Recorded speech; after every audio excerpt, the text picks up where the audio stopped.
Bismillahirrahmanirrahim. Alhamdulillahi rabbil alamin wassalatu wassalam ala ashrafil anbiya'i wal mursalin wa ba'd. Assalamu alaykum warahmatullahi wabarakatuh. Kwa mara nyingine tena katika kipindi hiki tutazungumzia mkataba wa istisna. Mkataba wa istisna ni mkataba ambao unamwezesha mteja na benki au taasisi ya kifedha kuweza kujengewa au kutengenezewa kitu mahsus katika namna ambayo anaitaka yeye au atakubaliana na benki.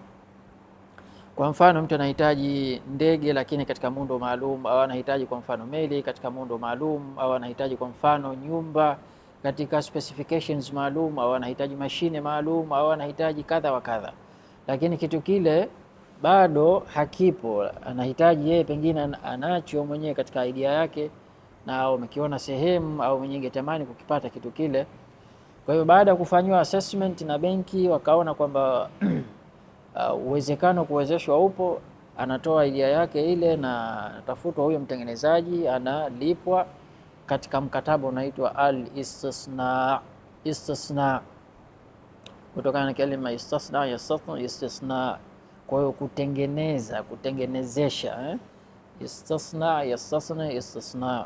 Kwa hivyo mkataba huu ni mkataba wa kumwezesha mteja kuweza kutengenezewa au kuweza kujengewa kitu maalum katika namna maalum na katika form mahsus, yani katika maalum wake.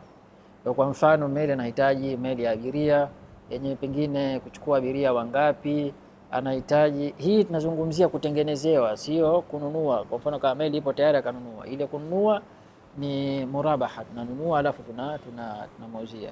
Lakini hii ni kutengenezewa. Sasa anatengenezewa fresh from the beginning, yani ni fresh, inaanza mwanzo kabisa.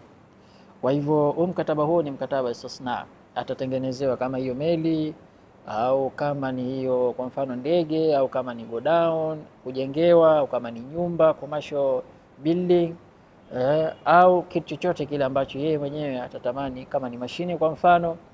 Kwa hivyo benki itaitengeneza ile, alafu of course itamuuzia kwa faida. Kwa hivyo mteja baadaye atalipa kidogo kidogo kwa muda ambao atakubaliana na benki. Mkataba huu unaitwa mkataba wa istisna. Muhimu kabisa cha kufahamu kwamba kuna tofauti. Kule watakupa pesa moja kwa moja, mara nyingi inakuwa ni hivyo, utanunua kile kitu alafu utarejesha pesa ile uliyopewa na ziada, lakini huku utawezeshwa kupata kitu kile moja kwa moja ambacho unakitaka. Sasa hapa tofauti yake ni kwamba unajikuta kwamba umewezeshwa kupata kile kitu ambacho wewe ungetamani kukipata, kukimiliki, ama kitu kile kufanyia shughuli zako ambazo za kikazi au za kibiashara ambazo unazifanya au ungetamani kuzifanya.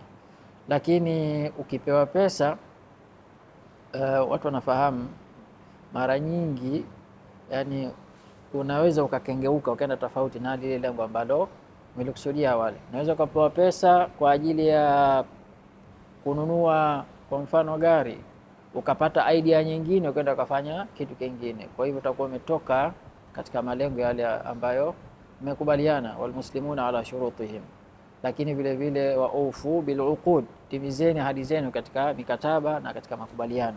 Kusema katika sura ya 5 nadhani aya ya 2 au ya kwanza, sura Maida, Mwenyezi Mungu ametupa hiyo amri kwamba tutimize viapo vyetu katika mikataba. Kwa hivyo Waislamu tutakuta kwamba tuna huu mfumo ambao unatusaidia katika yani sekta almost zote. Tumetaja hapa mkataba murabaha, tukataja mkataba wa bai'u mudharaba, tukataja mkataba wa bai'u salam, tumetaja mkataba wa istisna, na mikataba mingine ipo. Kuna mikataba ya wakala, kuna mikataba ya ijara, kuna mkataba ya muzaraa, kuna mkataba iko mikataba mingine mingi.